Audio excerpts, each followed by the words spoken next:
Hi everyone, welcome to Quilt Club with Stacey Lee. This is week 4 and hopefully you've already watched my first video where we talk about setting up your machine, working out what quilting style you'd like to use and what colour thread you want to use. So let's start quilting our quilts.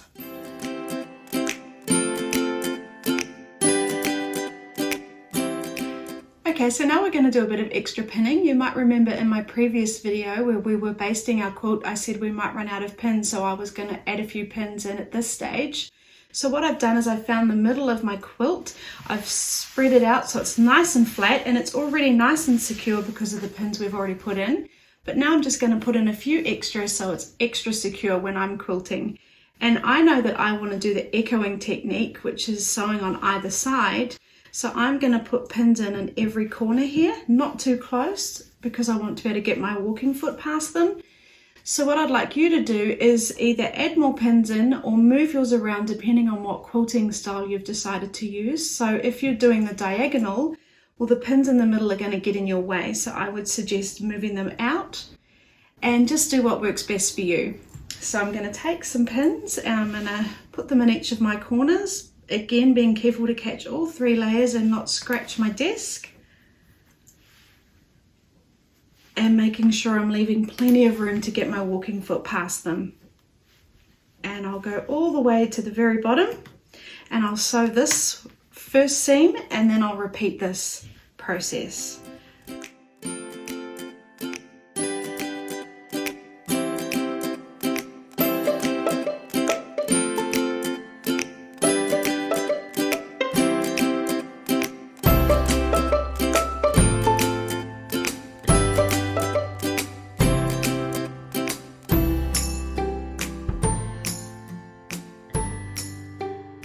Okay, so now I'm going to add the last pin. I might have forgotten to mention this, I can't remember, but I did start on my middle column. This is the middle square. I've got 7 squares and this is the middle one.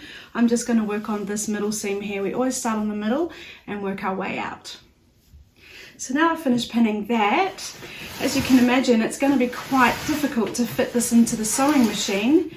There's a lot of excess here to get to this seam here. So what we do is we just really carefully and tidily roll that up so it's nice and compact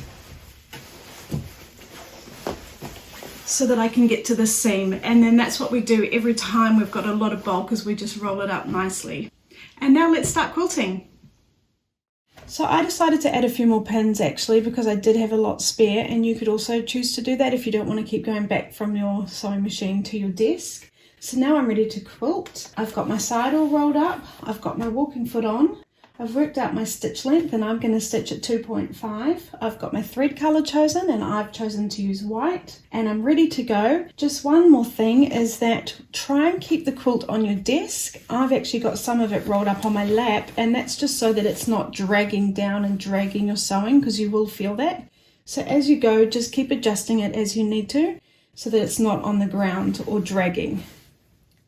So I've decided to do the echoing technique. So I've got my foot right up against my seam and I'm going to sew all the way down. Now because my needle is in the center, what I can actually do is sew all the way down and then come back up to the top. I'd move my foot to this side, so this side of the foot is against the seam, and then I would come down again.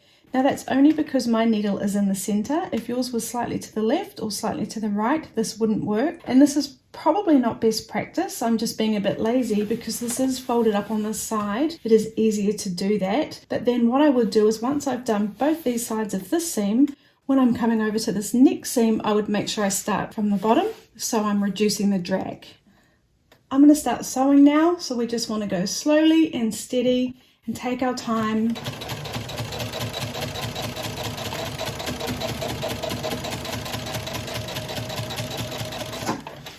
And we're just helping guide it through. Mine was a bit jammed up on my lap there. Just stop and take a pause every time you need to readjust.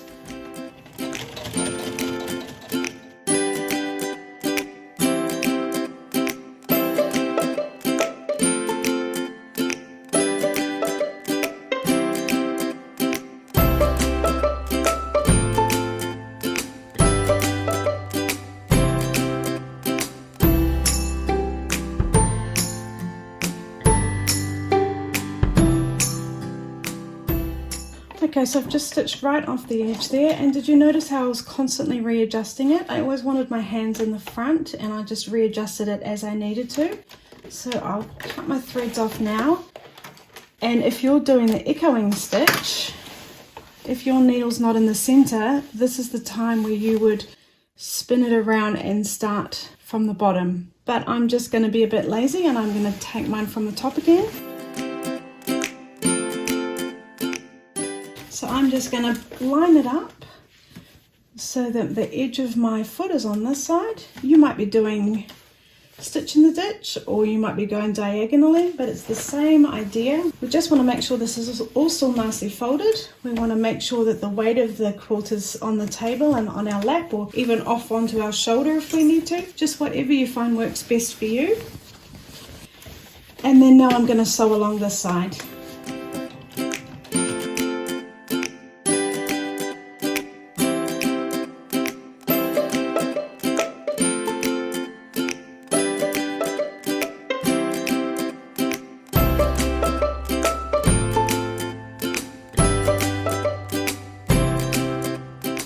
Okay, so I'm coming down to the end now. Just remember to keep it nice and flat and to try and keep the weight off the ground and maneuver it as you need to. It can feel a bit slippery, so some people feel that gloves help. I've never used gloves, but if you're finding it a bit tricky, that might be something you want to try.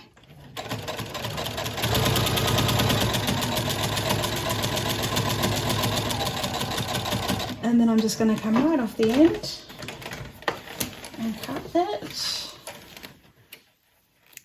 Now you can see I've stitched on both sides of my seam. What I need to do is I need to do the same on every single column and every single row. You might also want to do stitch in the ditch along with your echoing, or you might want to do on the diagonal and stitch in the ditch, or you might have come up with your own design that you want to do. And you can basically do anything you want so long as you stick with your straight lines with your walking foot. So I've finished my quilt now, and what I want you to do is I want you to just do a once over and make sure you've quilted it everywhere that you wanted to quilt your quilt. Sometimes it's easier to look on the back. So if I show you the back of my quilt, can you see how it's easier to see where I've quilted? So that's what I'd like you to do. Just do a quick once over on the back to make sure you've quilted everywhere. And when you're sure you're happy, what I'd like you to do is take out all your quilting basting pins, put them away somewhere safe, and then next week we're going to begin binding.